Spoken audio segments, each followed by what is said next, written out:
Hi everybody, it's Thursday, it's Litsoc. It's a very small Litsoc today because the most of everybody's in exams, and so we thought we'd have a quick catch-up. Well, not that quick catch-up, but a catch-up of what's come in, what we've been reading, and looking at mostly things for our more adult community today, because the younger ones are not here to add their wonderful contributions and talk about their things. So we talk things that are in the library that we've been also thinking about this week. So, absolutely, yeah. Okay, do you want to start? Yeah, should I start with what I've been reading? Yeah, we'll start with what you've been reading or even rereading. Or reread. Well, there you go. Yeah. So this is what I've been rereading. It's The Last King of Scotland by Giles Foden. And it was made into a very well-known movie about 10 years ago, and I'm not sure what inspired me to reread it. Really, just on a whim, as you know, there was dictators in your mind. maybe subconsciously. So maybe this wasn't a deliberate choice, but of course, as Miss Huntley alludes to, this is fundamentally framed around a dictator, the notorious Idi Amin, the dictator of Uganda. Now, of course, I've been to Uganda, I've been to Africa. And yeah, Africa's got this perception of being a sort of very chaotic place, which in some ways is justified. In Western eyes. In Western eyes. It's known as the sort of scar, in some quarters, the scar on humanity's conscience because of how underdeveloped it is and the legacy of colonialism. But there's still a sort of perception, I think, that Africa is one homogenous entity, when it's not. You know quite well it isn't, don't you? Because you've been to so many different countries. Yes, I'm fortunate to have been to so many different countries, and yeah, there were 50 plus countries. And Miss Huntley, there was that book, Africa is Not a Country. Remember that one? Yes, which indeed. Explains that you may as well say that Europe is a country. Yes, just to put it in very crude terms. And there's all sorts of things that get me going about this. One was. Gone off on a bit of a tangent here. We did say that we need to try not to do this, but anyway, here I go anyway. When we took the first trip to Tanzania back in 2016, you may remember Ebola was a concern in the west of Africa. Now, Tanzania is in the east of Africa, and I remember just getting people expressing concern. I'm not going to say who, but some people expressing concerns about, well, aren't you worried about Ebola? To which some people said in response, well, you may as well worry about something going on in the Middle East affecting here. That's the geographical distance between West Africa and East Africa. Yeah, because it is so massive. Yes, huge place. And yes, intricacies. Now Uganda, beautiful country, has had some troubles, has had some turmoil, especially when this guy, Idi Amin, was in charge. So basically it's told from the point of view of a doctor, a young Scottish doctor, who wants to sort of have some adventure, essentially. And rather naively, he goes, I want to go to Uganda and I'm going to do some good there and I'm going to be a doctor. And this is what happens in the film as well, but the film radically departs from it. And I can see why it had, because the book goes a lot further in, delving into the reign of Idi Amin. And yeah, he ends up essentially, coincidentally, bumping into Amin, and Amin's involved in the traffic accident, and he bandages up his injured wrist.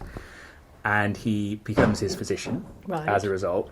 And he sort of kids himself into, essentially, he's got some charisma, does Amin, and he's essentially the doctor, Nicholas, he convinces himself, I think I can tame his worst excesses. Make a difference here. Make a difference.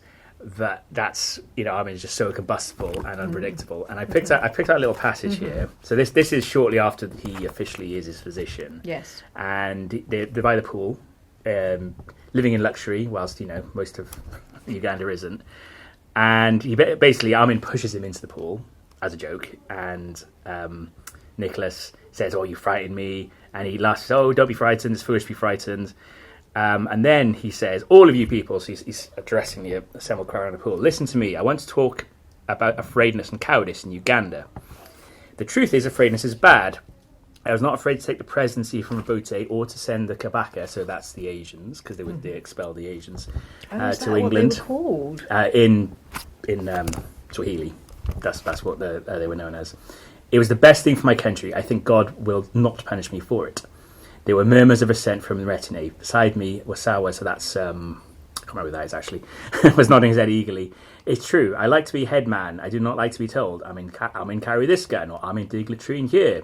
He pretended to dig on the platform, then continued. I like this not at all. It is not right for my people, for the white man to come and tell him this thing, that thing. But I do like it after, when the officer in the army before say, well done, Armin. Just like when the Queen of England go and tell the Scottish people, make planting here, build wall there, to keep antelope. The Scots eat antelope daily. Look how strong they are. He pointed at me. Everyone looks, nodding at me, smiling at me. So that's kind of like a little indication of, he's a good public speaker, clearly. He's an awful man, talking about how, weakness is bad, no one should ever show weakness. But then you can see he appeals to Nicholas's, the Scottish doctor's ego by saying, oh, look how it looks. So, and this is straight out of the Dictator's Playbook. Mm-hmm. And some things that happened in the news. Something happened in the news yesterday evening. Yes. That's yes, absolutely. So not the first time this has happened. Unfortunately, not. No. But yeah, so this is it. Dictators they have this awful, because yes, they're awful people, but if they were just totally irredeemable, as in if they had nothing going for them, then they wouldn't be where they are. Yeah. And it's just like there's some, and he sort of. Armin sort of vacillated between being sort of almost like a child, childishly endearing in some ways, but then absolutely terrifying and monstrous. Yeah. So this book is really great, and the film is on. I think it's on Amazon Prime, one of those. So very good. So and Giles Foden. He's written a few things. He's kind of gone a bit undercover because this was in the late 90s. And it is fiction. It is fiction. It is fiction. It's his debut. Right. It won. I think it was the Somerset Maugham, the winners for and he's written a couple of others since. He wrote one that was set in Zanzibar. I don't think he's actually published. I think he still is a university lecturer. Oh right, I think. I don't know for certain, but he hasn't actually written a novel for quite some time. But he gave this. This is a great book, and this is a library book, by the way. So you're not sure why you're reading it again, but. Maybe enjoying it again? I am enjoying it again because I think it's partly because I watched the film again 2 or 3 weeks ago. Oh, right, okay. And it does, and there are some parts where they overlap, but it does depart quite, with justification, it departs quite significantly. Yeah. So. Oh well, I shall seek out the film because I haven't seen it. It just went, and although I really rate Forrest Whitaker, I think he's a great actor, and James McAvoy as well, and the story is intriguing. And I was at school when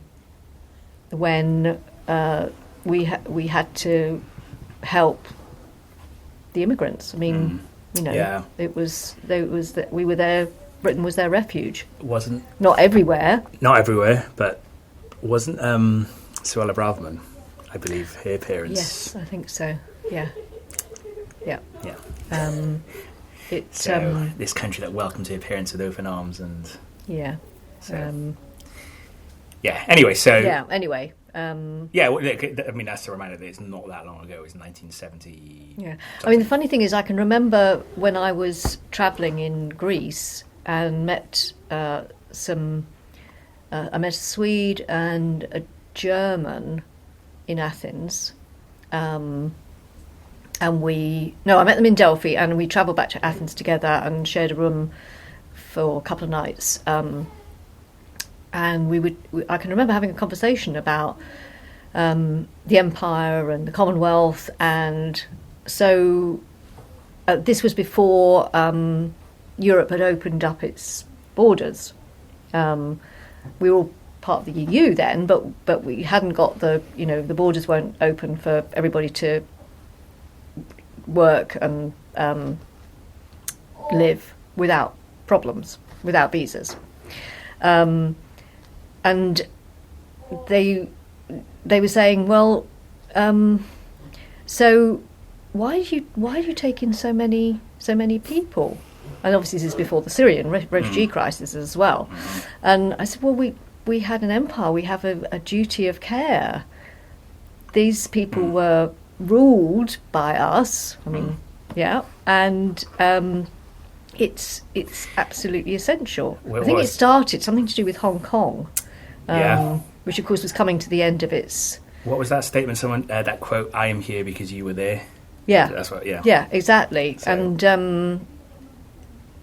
And so I sort of thought about it, but in that point, we weren't really revisiting the empire. This was 1980s, but we were certainly at the Commonwealth, because the Queen was such a strong advocate of the Commonwealth. But I genuinely believe that if you've ruled somewhere and you've got people who were born there, they have a right to be here. Yeah.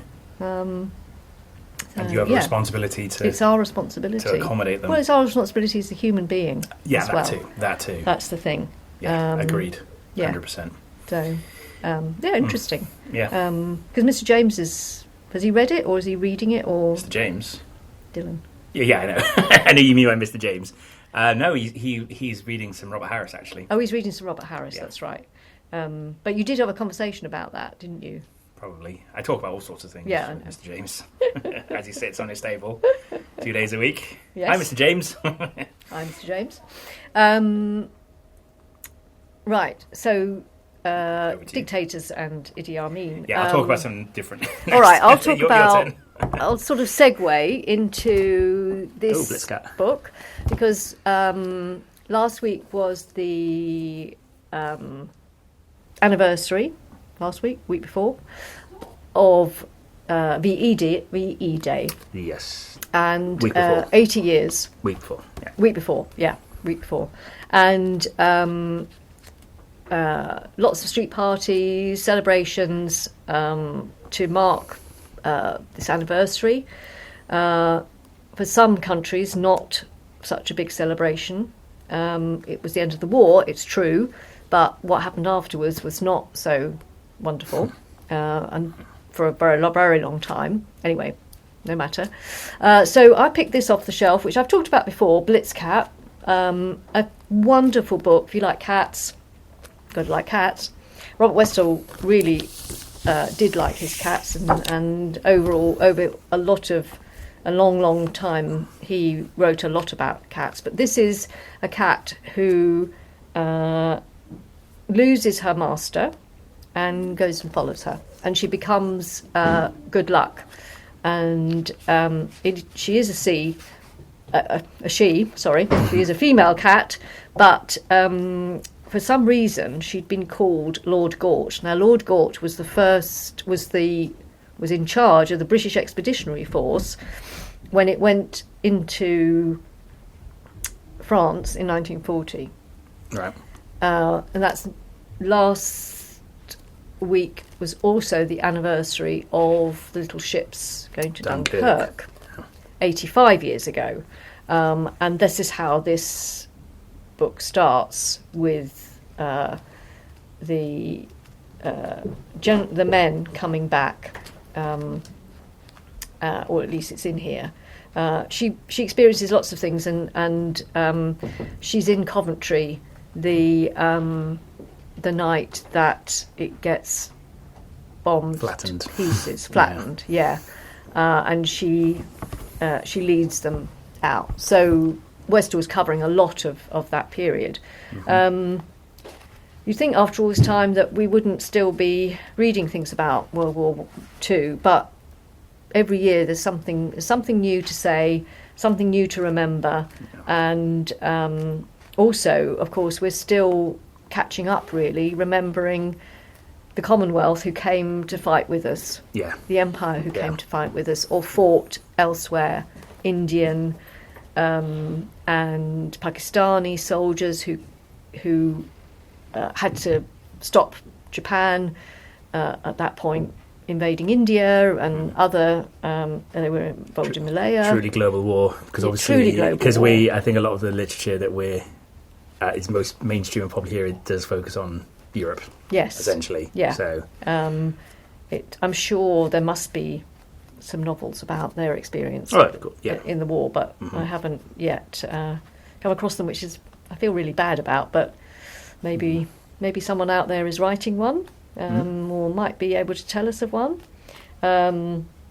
Anyway, and this also picks up on the fact that animals, dogs and cats, will travel miles and miles and miles to get home, or even travel miles and miles away to get away from home and just have a quick journey. That Dachshund that's been on that island in Oh, where is it? Off the coast of Australia. Yeah. Yeah. Surviving, and it's fatter than ever, and apparently having a wonderful time. Doing better with that civilization. So, Blitzcat won the Smarties Book Prize. Robert Westall, sadly, no longer with us. What year was it? Is it 19? It was 1989. 1989. 1989. I didn't read it, I think, until it came out in 2002. This edition, yeah. Yeah. See, I read it in school. Yeah. You read it in school? Yeah, I haven't read it since, so yeah. my memory's a bit hazy on it. So I think it might have influenced the Phil Earle, possibly. When the storm rages, that sort of I feel like that's. I think he knew the book which I read at school, The Incredible Journey, which is about 3 animals. That's a very famous one. Yeah, two dogs and a cat. Yep. There's a Siamese, a boxer. Is that right? Is it a boxer or is it I can't remember. Terrier? A Staffy, and a Labrador, and that's of course is set in America. But yeah, she's in. The last thing she's involved in is a bombing. She's on the. She's on board a plane, and it means that. Which plane? No, she's not on a plane. Sorry, she's following her master. She senses him, and he's involved in a plane. Right. Okay. Crash, a bomber. Okay.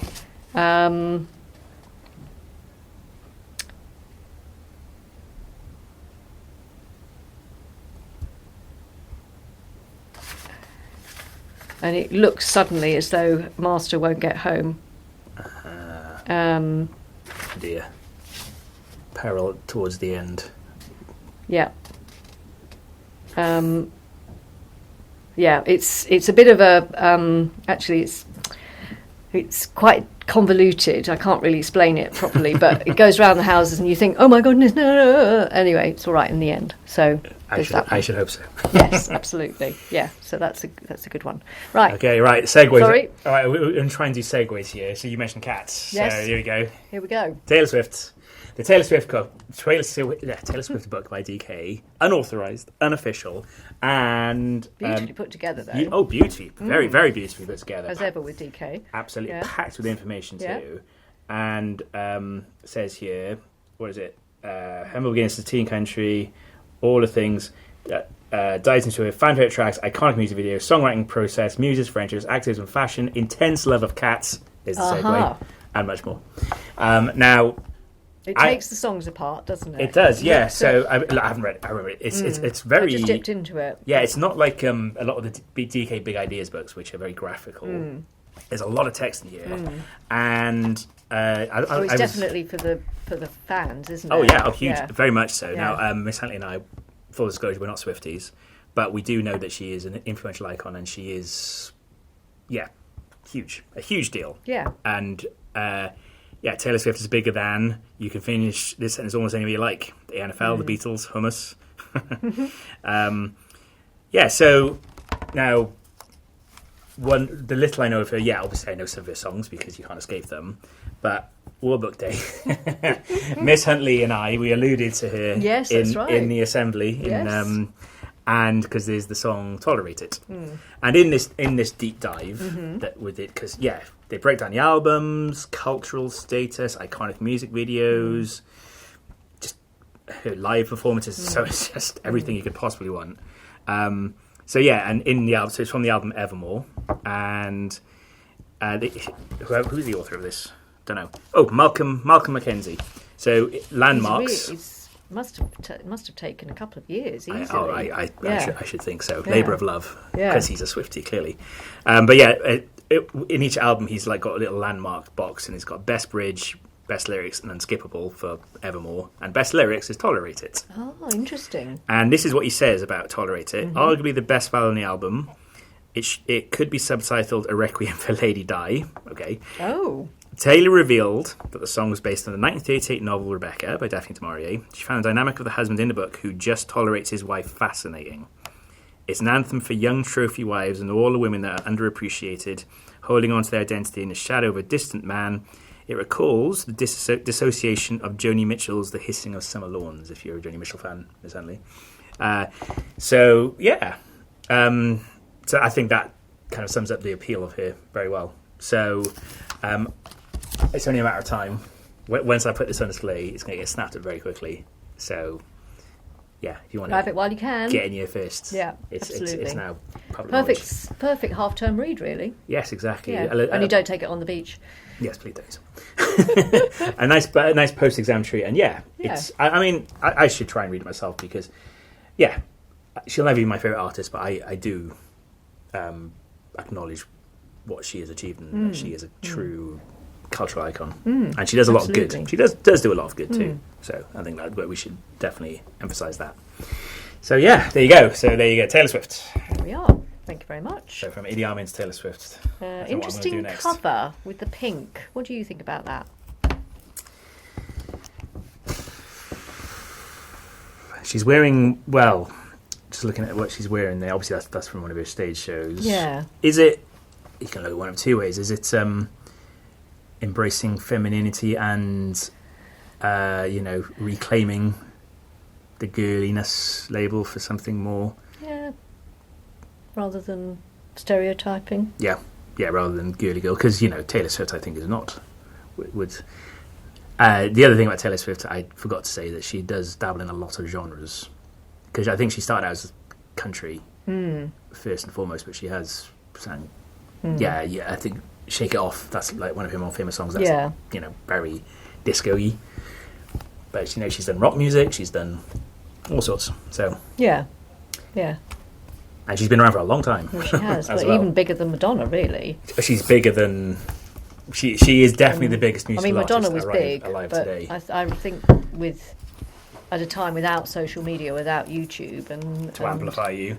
Yeah. Yeah, no, I think she has to be. She must be the biggest artist, certainly around today. But in terms of all time, well, still got plenty of time left to claim that crown, hasn't she? So yeah, exactly. So... Okay. Over to you again. Yeah, over to me. I have been reading. I have just read this.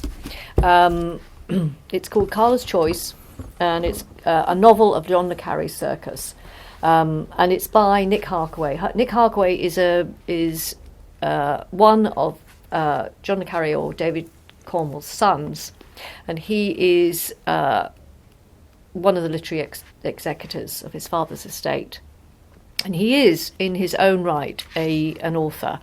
5 other novels before he has entered the le Carre world, and huge number of quotations from critics and other writers at the beginning, and I can't I disagree with any of them, and this is what caught my eye. Margaret Atwood: the Smiley novels are key to understanding the 20th century, which they are. And Richard Osman reads like a lost le Carre. Smiley is back at the circus in the safest of hands. Now, of course, like a lot of prequels or continuation novels, it picks up on things that le Carre fans will be very familiar with. Carla, the Russian spy master, is the least of them, and George Smiley, another. And it's actually set in 1963, and it's set in 1963, which is the year after the spy came in from the cold events. Thank you, Mr. Russell. We remember a very famous novel, but also extraordinary film with Richard Burton, and one of his best roles ever, I think. But George Smiley's left the circus. Now, this is a recurring theme, of course, in the later novels, in the 1970s novels that Le Carré wrote. George gets called back. He has to pick up the pieces. He has to do things that outside the circus that might not go with government policy. Mm-hmm. But there are familiar faces, familiar names, but also not so familiar as well. There's also George, and if you might have seen the Tinker Tailor Soldier Spy movie with Gary Oldman, perhaps more likely than perhaps read the novel or seen the Alec Guinness version, there's always been a very troubled relationship with his wife. Well, this fills in another gap there as well. Okay. And so she's more fleshed out. I mean, the thing about Le Carré was that he was very clever at delineating a relationship in very few words. And the other thing is, of course, this is pre-Tinker Tailor Soldier Spy, so there is no concept at all of a mole in the circus. Because I was reading the blurb, and it seems that correct me if I'm wrong, but that seems to form part of the plot of this. Or is that going to be a big spoiler? It's what happens is it's all, because it's 63, it's to do with Hungary. Yeah. Which, of course, was bloodied after the 1956 when the Russians clamped down, just like in Czechoslovakia in 1968. So Czechoslovakia is still to come, but Hungary has already happened. Right. And what happens is that there is the circus are caught out. They're literally caught with their pants down because there's somebody living in North London who is a Hungarian refugee. Right. Who's also got links to Moscow. So he's in hiding. Okay, yeah. I'm keeping up. This is classic Le Carré stuff. It's classic Le Carré stuff, but it's also real, isn't it? Because you've got, remember Salisbury. Yeah, absolutely, yeah. And also there's, in this one, a Russian arrives in order to execute this Hungarian. Oh, that's what I picked up on, I think. Yeah. On the blurb. Right. A Russian agent's defected in the most unusual of circumstances. Yeah, I saw God. I don't want to kill him. Save me. And the person who picks this up, very interestingly, well done, Nick, because Mr. Harkway, sorry, it's a woman. It's the female receptionist, who is also Hungarian. Okay. But very young, and doesn't run screaming out of the building, doesn't call the police. Little drummer girl. Yeah. Call back to that. Yeah. And runs to the flat that her boss has. He's not there. And so he's now on the run. So what has also happened is that Nick Harkway is pulling together threads from later novels that Le Carré wrote. So Smiley's People, for example, there is a similar sort of thread, motif, and it's to do with family. And interestingly, I'm segueing away now. Last week, in fact, over the weekend, I listened to a play on Radio 3. It's the last drama on 3 that they broadcast and that they're not doing anymore. No more 90-minute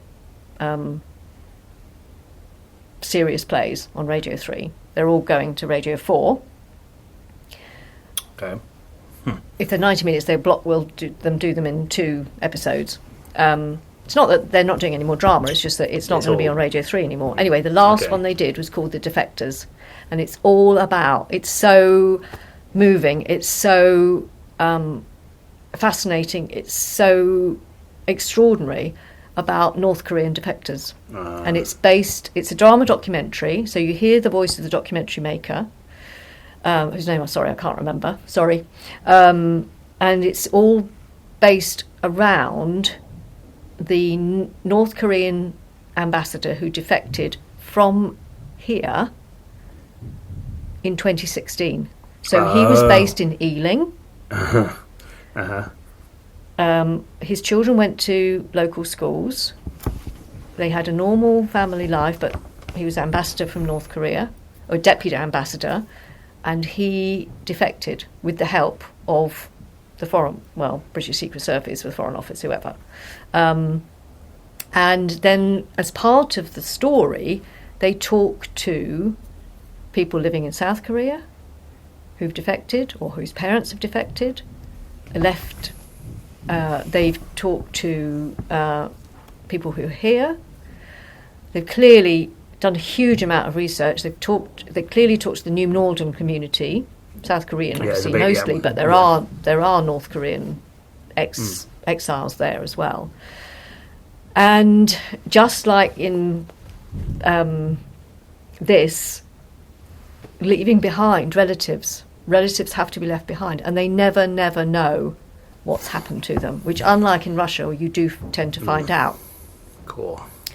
So it was really, and also because I kept having to think, this is it. He lived in Ealing. He didn't live in New Malden. But of course, we've got this link with New Malden, haven't we? Yeah. Oh, well, we're just up the road. Up the road. And it's that thing about exiles, leaving a family behind that you can't help. You'll never know what's happened to them. They'll have been re-educated. You hope to God they're still alive. Yeah. And of course, it's the same in China, Belarus. Belarus is now, yeah. Yeah. But I loved it. I just thought it was it's sometimes there's a little bit too much reference to the past, but also characters. But there's also fleshing out people who deserve more, like Jim Prideaux, who beautifully played by Ian Bannon in the Alec Guinness version, the BBC version. I can't remember who played him in the Gary Oldman version. No, Is it Mark Strong and Colin Firth? Mark Strong and Colin Firth are in it. Yes. There's also Toby Jones as well. Yes. I can't remember which one. I can't remember. I've only seen that film once. Tom Hardy's in it as well. It's a very glittering cast. Yeah, I've only seen it once as well. So. Anyway, lots of familiar characters, non-familiar characters. There's an extraordinary journey into Hungary, with all the fraughtness that might mean, and it's so tense, but also it's the fact that you wait and you wait because of the title. You wait and you wait and you wait, and then suddenly there's this description, and you think, there he is. Yeah. And I just can't. You just don't get any. The only medium otherwise that you're going to get this from is actually radio, because on the TV, because you see that person, you don't get it described to you in your ear or in your head. Yeah, this is... It just... The quietness, the monk-likeness, the beard, and of course it was Patrick Stewart. It was always Patrick Stewart who personified Carla for me. So yeah, that... Sorry, I've gone on and on about it. No. It's just really worth it. We're not going to be able to get through all the books. No, we're not. But hey, yeah, there's a powerful amount. If any was needed, a unique power of books. Yeah, right there. And also, Le Carre wasn't a saint, but I think, and also, in the afterword, Nick Harkaway pays tribute to his mother. Okay. And the part that she played Good. also in his writing career. Good. Yeah. necessary.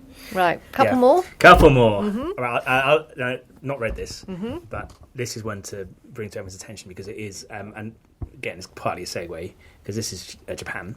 Because you talk about North Korea, South Korea, so it's like let's focus on that geographical area. Yeah. There are two things that I simply cannot tolerate: feminists and margarine. So, gourmet cook Manako Kaji sits in Tokyo's detention center, convicted of the serial murders of lonely businessmen who she is said to have seduced with her delicious home cooking. She refuses to speak with any press. That is until journalist Rika Makida writes a letter asking for her recipe for beef stew, and Kaji can't resist writing back. So it's almost, there's it's clearly a black comedy. I mean, is that? Yes. I would have thought that was obvious. Now, serial killers. There's too much, isn't there? If you go onto any on-demand platform. Yeah, true crime. They're everywhere. True crime is everywhere. Yeah. Like, just to give you an example, on Netflix, the number one last I looked was the Fred and Rosie West series. Well, I've just seen it. I saw a poster this morning, and I thought, oh no, please. Yeah. But it's not just the true crime. There's also fiction. So you, for instance, those of you fans of Netflix, don't watch that if you're younger. Student, by the way. But again, I don't want to give anything away, but that kind of, what I liked about that one is it does sort of satirize our obsession with them. Now, of course, the other thing about serial killers is they're predominantly men, and they've it's misogyny personified. Whereas this, without having read it, this clearly is saying that by having a woman who is preying on. Now it says lonely businessman. I'm sure there's more to that. I'm sure there's. Well, of course. They deserve it. There was that notorious case, wasn't there, a few years ago, where a businessman had actually murdered a British teacher who was working out. Oh, do you remember? Working as a TEFL or as an English language teacher? Yeah. In Japan, was it? I'm sure it was in Japan. Okay.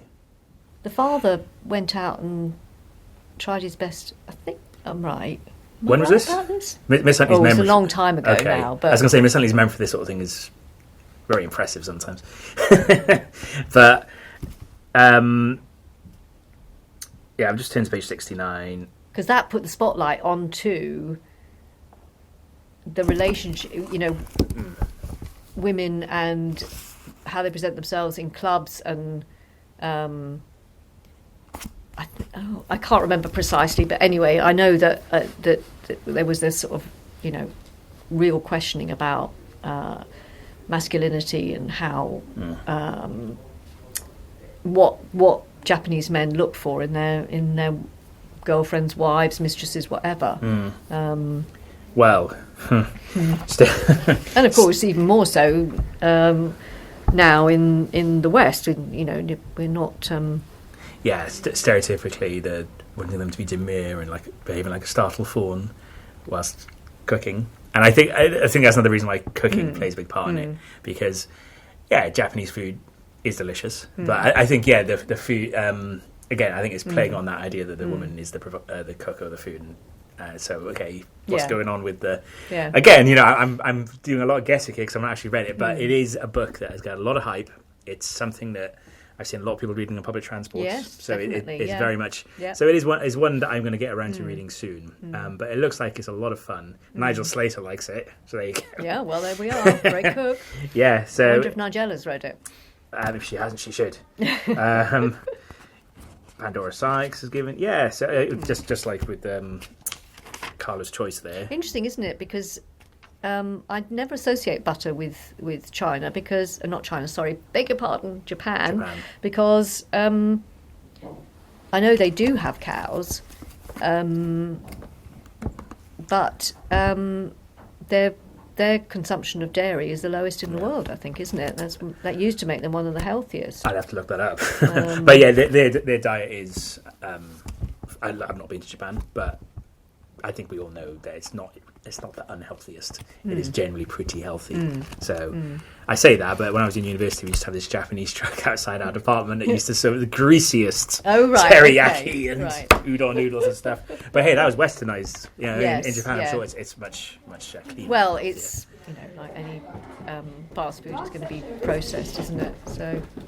Some students still coming in sometimes. Yeah. Revising away. Look at them, absolutely. conscientious. Using the Using the facilities. Yeah, absolutely. Okay. Yes. So. Thank you. Yeah, I saw it in Hatchards when I was buying there in half term, and it it was front on. So one of their ones that they were promoting. All right. So last one. Last term, we had a very interesting and helpful, fascinating talk by TJ Power on the dose effect.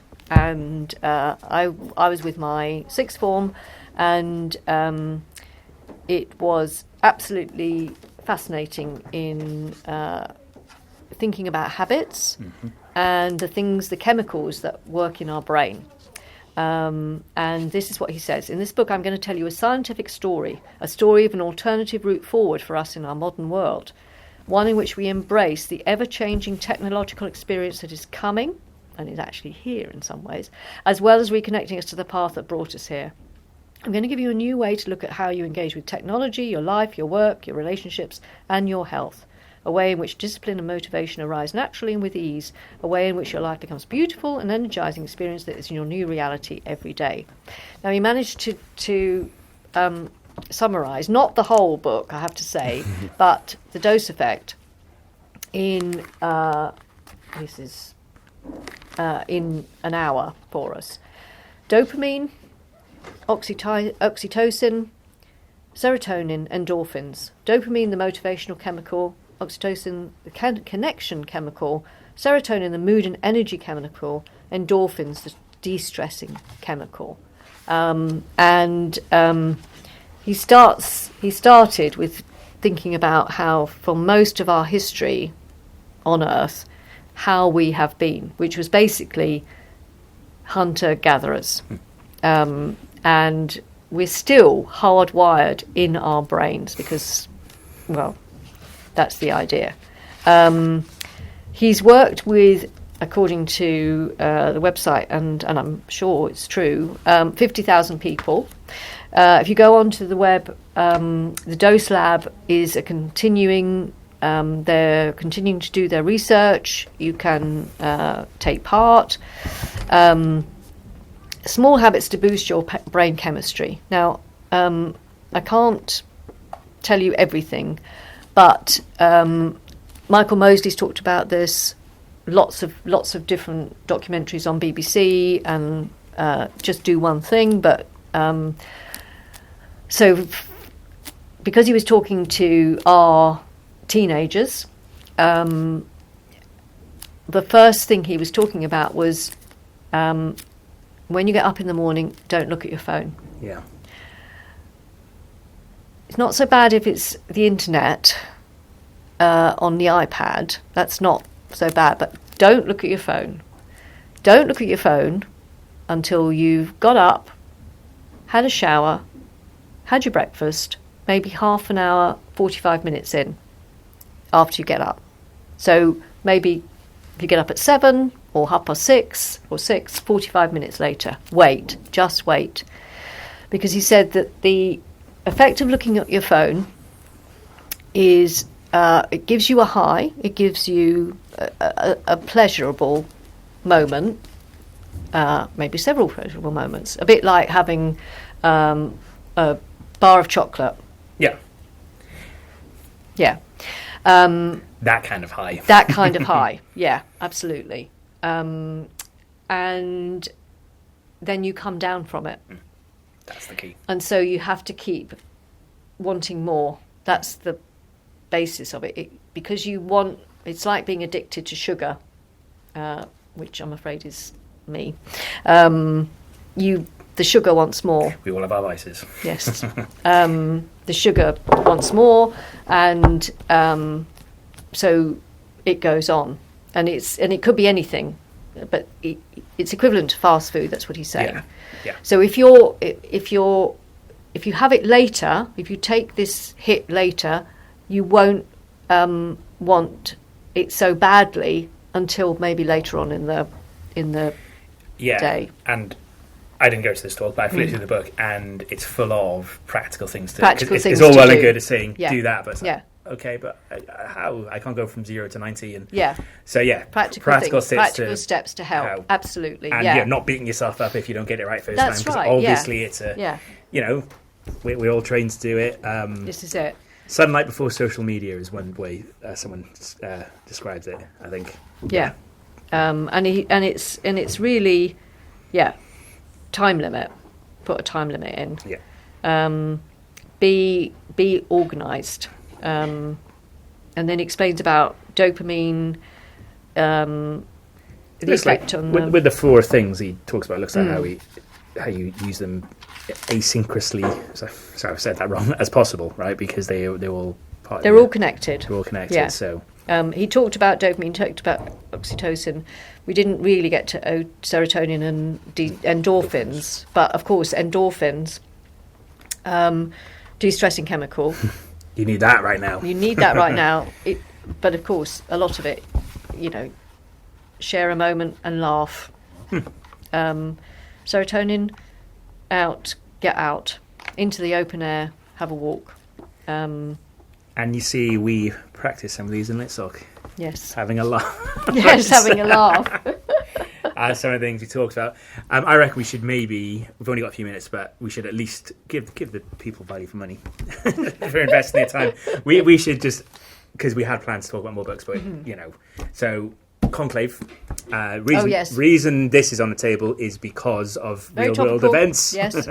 And this is a fascinating, and Miss Huntley and I went to see the film of this last year, which is also fantastic. I've read the book 3 times. It's a fantastic. Robert Harris is a great author. We've done a whole Litsoc on him. Check it out. Yep. But yeah, he thinking person's thriller, historical mostly, but also contemporary. And Ray Fiennes is amazing. Yes. Stanley Tucci, John Lithgow, lots of others. Great.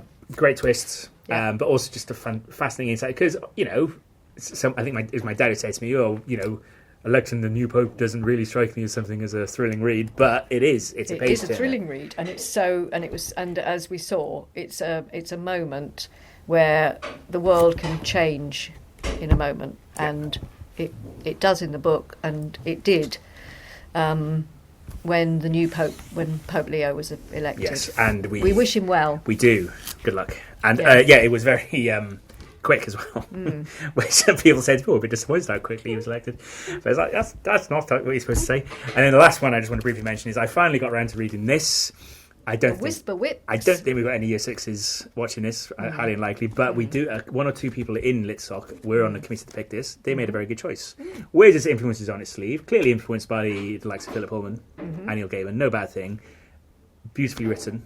This man, Jordan Lees, he can write some very great ideas.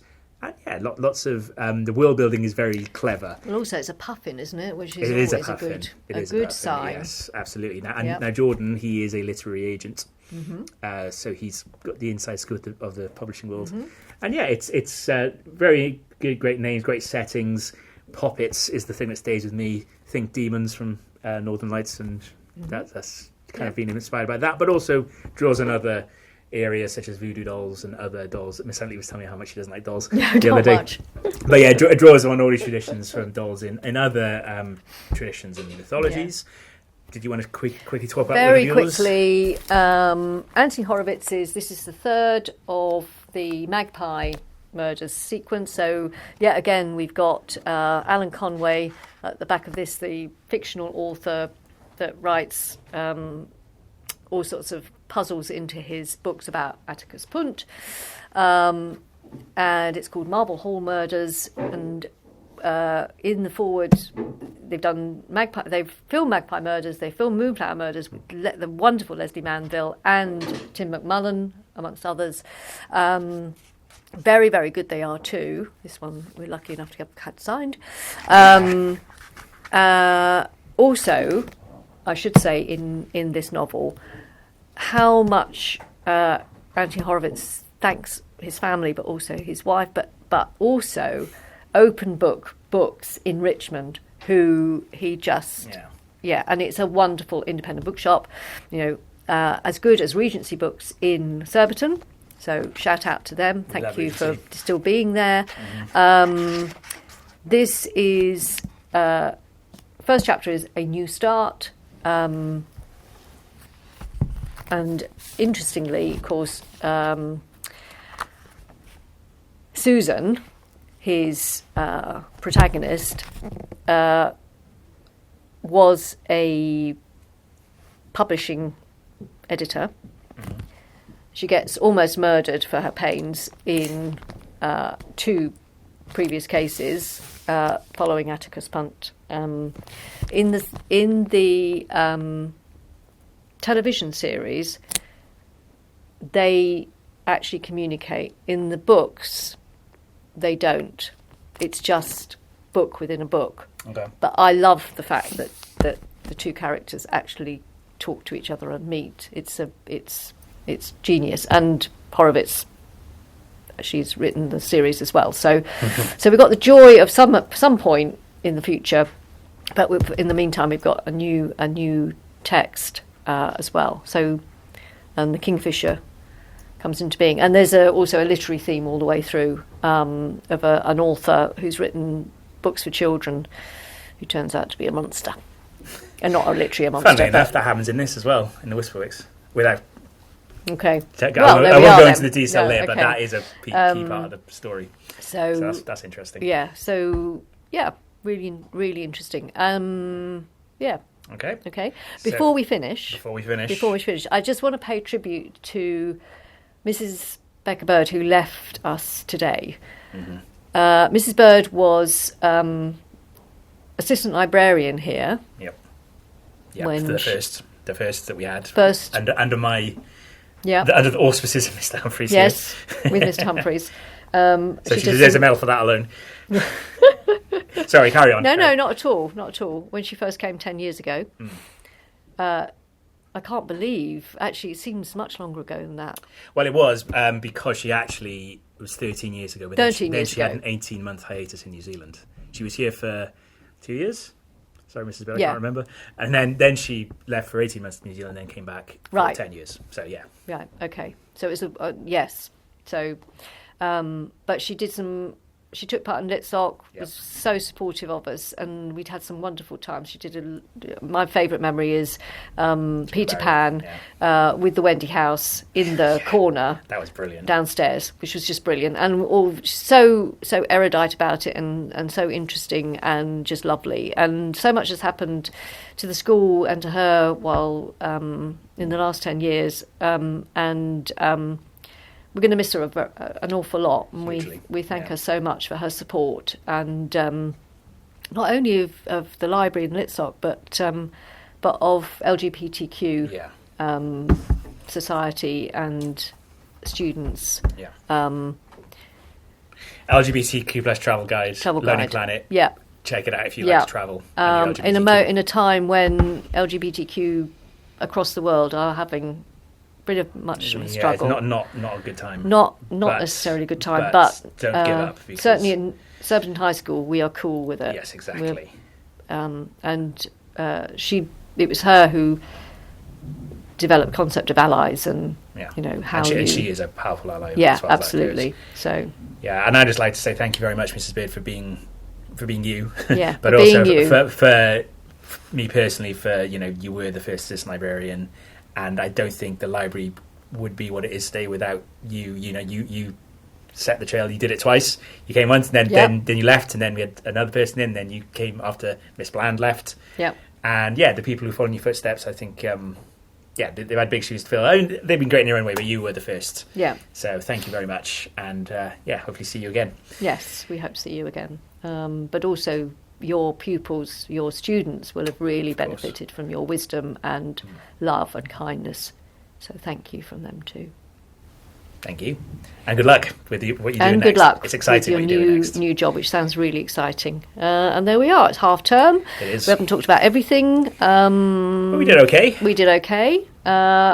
Check out the International Booker Prize winner. Yes. It was announced this week. The translation and also the text itself from an area of India. I can't remember its name. Dreadful, but it'll be in the papers and on the website.